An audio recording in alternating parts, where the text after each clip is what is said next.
বর্তমানে আমরা প্রায় অনেকেই মিউচুয়াল ফান্ডে ইনভেস্টমেন্ট শুরু করে দিয়েছি, সেটা তো ভালো কথা, কিন্তু আমরা এটা কি জানি যে হঠাৎ করে যদি মিউচুয়াল ফান্ড ইনভেস্টরের মৃত্যু ঘটে, আনফর্চুনেটলি তিনি যদি মারা যান, তাহলে তার কষ্টের টাকাটা যেটা তিনি ইনভেস্টমেন্ট করছিলেন মিউচুয়াল ফান্ডে, সেই টাকাটা এখন কে পাবে? বিকজ আমাদের সামনে কিন্তু এরকম সিচুয়েশন আসতেই পারে যে আমাদের ফ্যামিলি মেম্বার্সের কেউ মিউচুয়াল ফান্ডে ইনভেস্টমেন্ট তো করছে, আবার নমিনিও বানিয়ে গেছে। তাহলে তার মারা যাওয়ার পর নমিনি কি কি প্রসেস কমপ্লিট করবে, কি কি ডকুমেন্টস লাগবে, প্রত্যেকটা জিনিস সম্পর্কে আমরা কিন্তু আলোচনা করবো আজকের ভিডিওটিতে। বিকজ আমার মনে হয় মিউচুয়াল ফান্ডে ইনভেস্টমেন্ট করাটা খুবই সোজা, কিন্তু হঠাৎ করে যদি কিছু হয়ে যায় তখন সেই টাকাটা আমরা কিভাবে হাতে পাবো, সেজন্য আমাদের সামনে কিন্তু তিনটে কন্ডিশন আসতে পারে। একটা হচ্ছে যে ধরুন আপনার ফ্যামিলি মেম্বার যিনি মিউচুয়াল ফান্ডে ইনভেস্টমেন্ট করছিলেন তিনি আপনাকে নমিনি করে গেছেন, তাহলে আপনি এখন তার অবর্তমানে অর্থাৎ তার মারা যাওয়ার পর নমিনি হিসেবে কি কি প্রসেস ফলো করবেন, কি কি ডকুমেন্টসগুলো কালেক্ট করতে হবে এবং কোথায় গিয়ে জমা দিতে হবে, সেগুলো আমরা কিন্তু জানবো। অর্থাৎ কি নাম্বার ওয়ান সিচুয়েশন গিয়ে দাঁড়ায় যে নমিনি যদি থাকেন তাহলে তার কি কি প্রসেস কমপ্লিট করতে হবে, কি কি ডকুমেন্টস লেগে যাবে, প্রত্যেকটা জিনিস সম্পর্কে আমরা আলোচনা করব বিস্তারিতভাবে। এবং সেকেন্ড অপশন হচ্ছে যে ধরুন যিনি মিউচুয়াল ফান্ডে ইনভেস্টমেন্ট করছিলেন তিনি জয়েন্ট হোল্ডার হিসেবে তার স্ত্রীকে বা ওয়াইফকে কিন্তু রেখে গেছেন, তাহলে আপনি এখন ওয়াইফ হিসেবে বা হাজব্যান্ড হিসেবে যদি জয়েন্ট হোল্ডার অ্যাকাউন্ট হয় সেক্ষেত্রে আপনার এখন কি করণীয় বা টাকাটা কে পাবে, এটাও কিন্তু আমরা দেখব। Number two situation. Number three situation হচ্ছে সব থেকে গুরুত্বপূর্ণ এবং ভাইটাল সিচুয়েশন, সেটা হচ্ছে রিসেন্টলি আমরা এখনো অবধি অনেকেই এরকম আছি যারা মিউচুয়াল ফান্ডে ইনভেস্টমেন্ট তো স্টার্ট করে দিয়েছি কিন্তু নমিনি এখনো অ্যাড করিনি। সো দেখুন, নমিনি যদি না অ্যাড করে গেছেন কেউ আপনার ফ্যামিলি মেম্বার্স, কিন্তু আপনি জানেন যে তিনি মিউচুয়াল ফান্ডে ইনভেস্টমেন্ট করছিলেন, তাহলে এখন আপনার কি করণীয় হবে, এটাও কিন্তু আমরা দেখব আজকের এই ভিডিওটিতে। এবং তারপরে আমি ভিডিওর সর্বশেষে আপনাদের জন্য কিছু গুরুত্বপূর্ণ পরামর্শ বলবো এবং দেব, যেগুলো কিন্তু প্রত্যেকটা মিউচুয়াল ফান্ড ইনভেস্টারকেই কিন্তু জেনে রাখাটা খুবই দরকার। তো প্রথম সিচুয়েশন আমরা দেখব যে অ্যাজ আ নমিনি, অর্থাৎ ধরুন মিউচুয়াল ফান্ড ইনভেস্টারের মৃত্যু হয়ে গেছে এবং আপনি একজন নমিনি, তাহলে আপনার কি কি করণীয় সেগুলো কিন্তু আমরা দেখব। ওকে, তো দেখুন, প্রথমেই মাথায় রাখবেন যে মিউচুয়াল ফান্ড করার সময় আপনি যদি নিজেও একজন মিউচুয়াল ফান্ড বিনিয়োগকারী হয়ে থাকেন, প্রথমেই নমিনিটা অ্যাড করে নেবেন। নমিনি যদি কিভাবে অ্যাড করতে হয় সেটা বুঝতে পারছেন না, তাহলে অবশ্যই কমেন্ট বক্সে কমেন্ট করে দেবেন, আমি পরবর্তী কোনো ভিডিওটিতে ডিটেলসে দেখিয়ে দেবো যে কিভাবে মিউচুয়াল ফান্ডে নমিনি অ্যাড করতে হয়। এই হচ্ছে কথা। তো এবারে প্রথম পয়েন্ট হচ্ছে কি যে আপনি যদি নমিনি থাকেন সেক্ষেত্রে এটা জেনে রাখুন যে যদি মিউচুয়াল ফান্ড বিনিয়োগকারীর মৃত্যু ঘটে, অ্যাজ আ নমিনি আপনি কিন্তু পুরো টাকার মালিক হয়ে যাবেন, ঠিক আছে, পুরো টাকাটা কিন্তু আপনার অধিকার হয়ে যাবে। কিন্তু সেটার জন্য আপনাকে টাকাটা তো উইথড্র করতে হবে, তাই না? সেটার জন্য কিছু প্রসেস আপনাকে ফলো করতে হবে।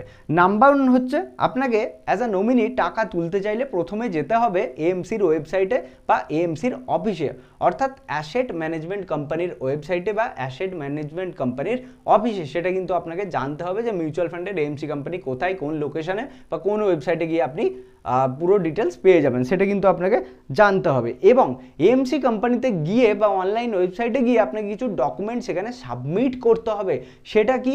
সেটা হচ্ছে প্রথম ডকুমেন্ট হচ্ছে যে যিনি মিউচুয়াল ফান্ড ইনভেস্টর ছিলেন, যার মৃত্যু ঘটেছে, সেই ডেথ পার্সেন্টের কিন্তু কি লাগবে, সেই ডেথ পার্সেন্টের সার্টিফিকেট লাগবে। কি সার্টিফিকেট? Death certificate. তাহলে কি নাম্বার ওয়ান লাগবে ডেথ সার্টিফিকেট। এবং তার সঙ্গে সঙ্গে অ্যাজ আ নমিনি আপনার কিছু কেওয়াইসি ডিটেলস লেগে যাবে, সেটা হচ্ছে প্যান কার্ড লাগবে আপনার, এছাড়াও লাগবে আপনার আধার কার্ড, এবং এছাড়াও লাগবে আপনার অ্যাড্রেস প্রুফ। এই তিনটে জিনিস কিন্তু লেগে যাবে। এবারে তারপরে নাম্বার থ্রিতে যে ইম্পর্টেন্ট ডকুমেন্টসটা লাগবেই লাগবে সেটা হচ্ছে ব্যাংকের ডিটেলস। ব্যাংকের ডিটেলসে আপনি কি কি দিতে পারেন? হয় আপনি ক্যান্সেল চেক দিতে পারেন, নইলে আপনি আপনার ব্যাংকের যে পাসবই রয়েছে সেটার প্রথম পেজের কিন্তু ফটোটা দিতে হবে। তাহলে এই জিনিসগুলো লাগবে। কি কি? ডেথ সার্টিফিকেট লাগবে, এবং আপনার অ্যাজ আ নমিনি হিসেবে কেওয়াইসি ডিটেলস লাগবে, সেখানে আধার কার্ড, প্যান কার্ড এবং ব্যাংকের ডিটেলস লাগবে, এছাড়াও আপনার অ্যাড্রেস প্রুফ লেগে যাবে, ঠিক আছে। এই কটা জিনিস নিয়ে আপনি কিন্তু চলে যাবেন এএমসি কোম্পানির কাছে, সেখানে কিন্তু আপনাকে ডিটেলসটা দিলেই তারা যখন ভেরিফাই করবে যে আপনি নমিনি ছিলেন এবং আপনি বর্তমানে রয়েছেন, তাহলে কিন্তু সেই সমস্ত মিউচুয়াল ফান্ডের টাকার কিন্তু মালিক হবেন আপনি অ্যাজ আ নমিনি। এটা হচ্ছে আমাদের প্রথম সিচুয়েশান, যে যদি নমিনি আপনাকে অ্যাড করে গেছেন। এবারে সেকেন্ড সিচুয়েশান হচ্ছে যে জয়েন্ট হোল্ডার যদি থাকে সেই ক্ষেত্রে কি হবে। তো দেখুন, যদি মিউচুয়াল ফান্ড জয়েন্ট অ্যাকাউন্ট হয়, তাহলে ধরুন স্বামী স্ত্রী রয়েছেন, ওকে, তাহলে স্বামী স্ত্রীর মধ্যে যদি একজন মারা গেছেন, যিনি প্রধান ছিলেন, তিনি যদি মারা যান, তাহলে যে জয়েন্ট হোল্ডার ছিলেন বা আছেন, তাহলে কিন্তু তিনি পুরো টাকাটার মালিক হবেন এবং তিনি কিন্তু পুরো টাকাটা তুলতে পারবেন এবং বাকি হোল্ডারদের সম্মতিতেই কিন্তু টাকাটা তোলা যাবে। ধরুন জয়েন্ট হোল্ডার বলতে যদি 2-এর অধিক থাকে, 3 জন থাকে, তাহলে কি সবারই যদি সমর্থন থাকে তাহলে কিন্তু টাকাটা উইথড্র করা যাবে। সেটার জন্য কিন্তু কেওয়াইসি ডিটেলস লেগে যেতে পারে এবং সেটাও আপনাকে দিতে হবে কোথায় না, এএমসির ওয়েবসাইটে বা এএমসির অফিসে গিয়ে আপনাকে কিন্তু পুরোটা ডিটেলস দিতে হবে। এবারে আমরা দেখব যে নাম্বার 3তে সব থেকে ইম্পর্টেন্ট, যে অনেক সময় আমরা কি দেখি যে ইনভেস্টমেন্ট করছেন কিন্তু নমিনি অ্যাড করে যাননি, সেই ক্ষেত্রে কি টাকাটা পাবেন না? বিকজ আমরা জানি নমিনি টাকাটা পাই, তাহলে কি টাকাটা একদমই ওয়েস্ট চলে যাবে? একদমই যাবে না ওয়েস্ট। সেই জন্য আপনাকে কি করতে হবে, সেই জন্য কিন্তু আপনি যে একজন লিগ্যাল হেয়ার্স, ধরুন আপনার ফ্যামিলি মেম্বার্সের আপনি একজন বৈধ উত্তরাধিকারী, সেক্ষেত্রে আপনাকে তো প্রমাণ দিতে হবে, তাই না? এরকম তো নয় যে আপনি বলে দিলেন আমি এনার সম্পর্কে এই হতাম, তাহলে কিন্তু টাকাটা দেবে না, আপনাকে কিন্তু প্রমাণ করতে হবে। সেই জন্য কিছু কিছু ডিটেলস আপনাকে দিতে হবে। একটা হচ্ছে মৃত ব্যক্তির ডেথ সার্টিফিকেট লাগবে আগেন, এবং কি লাগবে না, ক্লেমেন্টসের কেওয়াইসি ডিটেলস, অর্থাৎ আপনার কেওয়াইসি ডিটেলস লাগবে।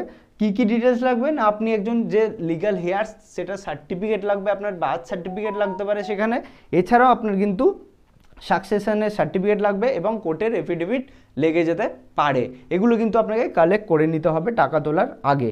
তো এরপরে আপনাকে কি করতে হবে, কিছু প্রসেস ফলো করতে হবে, সেটাকে বলা হয়ে থাকে ট্রান্সমিশন প্রসেস, যে সেগুলো কিন্তু ধাপে ধাপে আপনাকে কমপ্লিট করতে হবে। সেটা কি, প্রথমে এএমসিতে একটা ক্লেম ফর্ম জমা দিতে হবে যে আপনি লিগ্যাল হেয়ার, সেটা কিন্তু আপনাকে ক্লেম করতে হবে, ওকে, এবং কিছু তার জন্য প্রয়োজনীয় ডকুমেন্ট দিতে হবে। কি কি ভেরিফিকেশনের জন্য, যে আপনার আগেন বার্থ সার্টিফিকেট লাগতে পারে, আপনার Aadhaar card, PAN card, bank details, এছাড়াও অ্যাড্রেস প্রুফ, এইগুলো কিন্তু লাগতে পারে।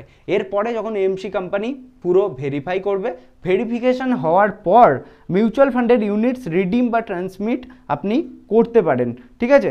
তো তারপরে কিন্তু রিডিমও করতে পারেন বা আপনি আপনার নামে ট্রান্সফারও করে নিতে পারেন এবং ইনভেস্টমেন্ট কন্টিনিউ করতে পারেন। পুরোপুরি কিন্তু এরপর মৃত ব্যক্তির পর আপনার নামেই পুরোপুরি হয়ে যাবে, ওকে।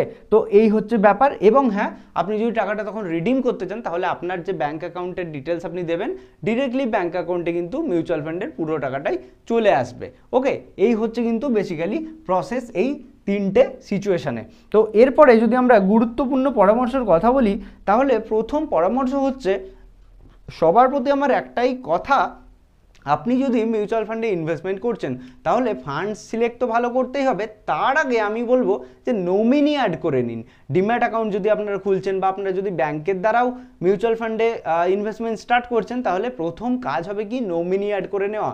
বিকজ নমিনি অ্যাড না থাকলে না, আপনার অবর্তমানে যিনি প্রকৃতপক্ষেই নমিনি হবেন তার কিন্তু অনেক প্রবলেম হতে পারে। কীরকম প্রবলেম আমরা দেখলাম, অনেক কিছু প্রসেস কিন্তু তাকে লিগ্যাল হেয়ার্স প্রমাণ করার জন্য দিতে হতে পারে। সেজন্য প্রথম পরামর্শ হচ্ছে যে নমিনি অ্যাড করে নিন। এবং হ্যাঁ, জয়েন্ট হোল্ডার রাখাটা কিন্তু খুবই বুদ্ধিমানের কাজ।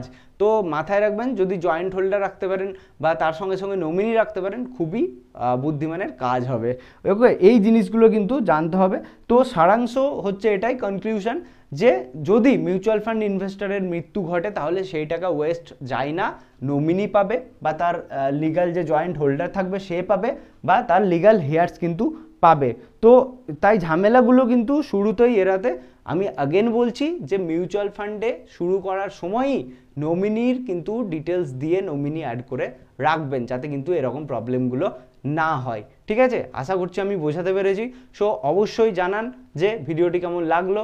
যদি নলেজেবল লেগে থাকে অবশ্যই লাইক করে ফ্রেন্ডস ও ফ্যামিলি মেম্বারদের সঙ্গে শেয়ার করে দিন, যারা অলরেডি মিউচুয়াল ফান্ডে ইনভেস্টমেন্ট করছেন কিন্তু নমিনির ব্যাপারে কিছুই জানেন না, তাদের সঙ্গে অবশ্যই ভিডিওটিকে শেয়ার করে দিন। আর চ্যানেলে যারা নতুন, অবশ্যই চ্যানেলটিকে সাবস্ক্রাইব করে পাশে থাকা বেল আইকনটিতে প্রেস করে দিন। চলুন দেখা হচ্ছে পরবর্তী ভিডিওতে। ততক্ষণের জন্য সবাই ভালো থাকবেন, সুস্থ থাকবেন, ধন্যবাদ।